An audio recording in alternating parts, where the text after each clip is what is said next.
আসসালামু আলাইকুম, কেমন আছেন সবাই? আশা করছি ভালো আছেন। দূরে এবং কাছে, দেশ বা দেশের বাহিরে যে যেখান থেকে আমার ভিডিওটি দেখছেন সবাইকে আজকের নতুন ভিডিও দেখার আমন্ত্রণ জানাচ্ছি। আজকে আমি সুন্দর একটি রেসিপি করে দেখাবো, আর রেসিপিটি কিন্তু অনেক মজা খেতে। এই গরমে বিশেষ করে কিন্তু যারা এ ধরনের তরকারি খেতে পছন্দ করেন তাদের জন্য বলছি, আজকের রেসিপিটি কিন্তু অনেক মজার। তো রেসিপিটি দেখুন আমি এখানে কী দিয়ে করছি। আমি এখানে পেঁয়াজ, রসুন, কাঁচামরিচ কুচি করে নিয়েছি। বেশ কিছু কাঁচামরিচ এখানে ফালি করে কেটে দিয়েছি। কাঁচামরিচের পরিমাণটা আপনাদের পরিমাণ মতো দিবেন, যে যেমন খাবেন ঠিক সেই পর্যায়ে। তবে আমি এখানে আজকে উস্তে রান্না করব, তো উস্তের জন্য কিন্তু বেশি কাঁচামরিচ দিতে হয় না। উস্তের তরকারিতে একটু কাঁচামরিচের পরিমাণটা কম দিতে হয়। তো এখানে আমি কাঁচামরিচ, পেঁয়াজ, রসুন, হলুদ আর লবণ দিয়ে খুব ভালো করে এখন পেঁয়াজটাকে এভাবে চটকে চটকে মুছে মেখে নেব। কারণ এই মাখাটা যত ভালো হবে তরকারির স্বাদটা কিন্তু ততটাই বাড়বে। তো অনেকে কিন্তু দেখি যে এরকম কিন্তু কোনো রকম একটু মেখে ছেড়ে দেয়, তো এরকম মেখে দিলে হবে না।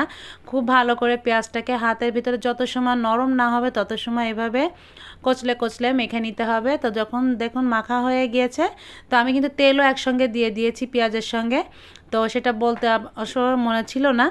তো দিয়ে এখন খুব ভালো করে মেখে এখানে আমি কিছু মাছ দিয়ে দিলাম। আমি এখানে পোয়া মাছ দিয়েছি, আপনারা চাইলে যে কোনো মাছ দিতে পারেন।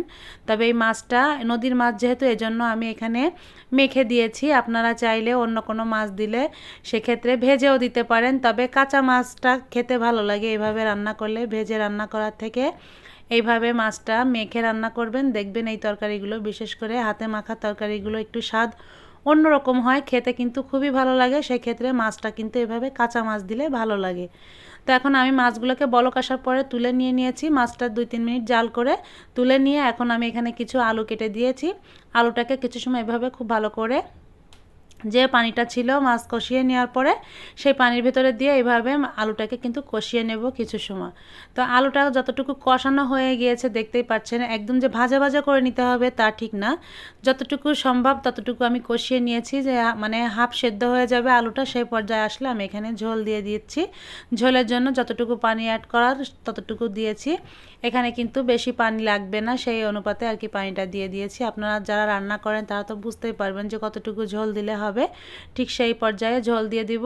আর যখন ঝোলে বলক এসে যাবে 4-5 মিনিট আমি এখানে ঝোলটাকে ভালো করে জাল করে নিয়েছি। নেওয়ার পরে আমি এখানে কিন্তু কিছু উস্তে এভাবে কেটে লবণ দিয়ে একটু মেখে রেখে দিয়েছিলাম। তারপরে কিন্তু সেটাকে ধুয়ে সেটা আমি এখন তরকারির উপরে দিয়ে দিলাম। দেওয়ার পরে মাছটাও কিন্তু সেই সঙ্গে দিয়ে দেব। দেওয়ার পরে কিন্তু এই উস্তেটা দেওয়ার পরে ঠিক 5-6 মিনিট আমি তরকারিটা জাল করব। আর উস্তের তরকারিটা ঢেকে রান্না করবেন না, চেষ্টা করবেন এভাবে চুলার কড়াইটা আগলে রেখে এভাবে রান্না করতে, তাতে দেখবেন উস্তেটা তিতা হবে না। আর অনেকে উস্তার তরকারি খেতে চায় না তিতার জন্য, কিন্তু এইভাবে উস্তে রান্না করে ট্রাই করে দেখবেন, একটুও আপনার উস্তার তরকারিটা তিতা হবে না।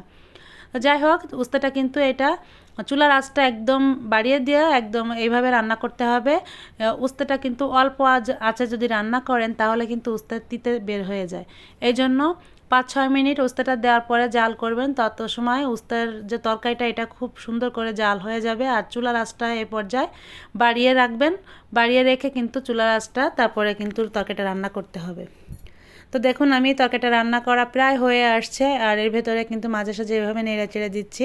নেড়ে চেড়ে দিলেও কিন্তু তরকারিটা খুব সুন্দরভাবে ঝোলটা ঘন হয়ে যায়। আর নাড়াচাড়া করলেও কিন্তু দেখা যাচ্ছে আলুটা অনেক সময় গলে গলে যায়, ঝোলটা ঘন হয়ে যায়। আর ঠিক এই পর্যায়ে হালকা একটু ঝোল ঝোল রেখে দিব। এই গরমের সময় এরকম পাতলা একটু হালকা ঝোল ঝোল অবস্থায় উস্তার তরকারি রান্না করে খেয়ে দেখবেন কতটা যে মজা লাগবে। আর এটা যখন আপনি গরম গরম ভাতের সঙ্গে সার্ভ করবেন, তখন এটাতে যখন খাবেন তখন মনে হবে যে আহ কী খাচ্ছি। তো এদের ভাত খেলেই কিন্তু আপনার তৃপ্তি সহকারে 1 প্লেট ভাত অনায়াসে কীভাবে খেয়ে নেবেন আপনি নিজেও বুঝতে পারবেন না। তো অবশ্যই রেসিপিটি ভালো লাগলে একটি লাইক, শেয়ার, কমেন্ট করে চ্যানেলটিকে সাবস্ক্রাইব করে পাশে থাকবেন। সবাই ভালো থাকবেন, সুস্থ থাকবেন। আল্লাহ হাফেজ।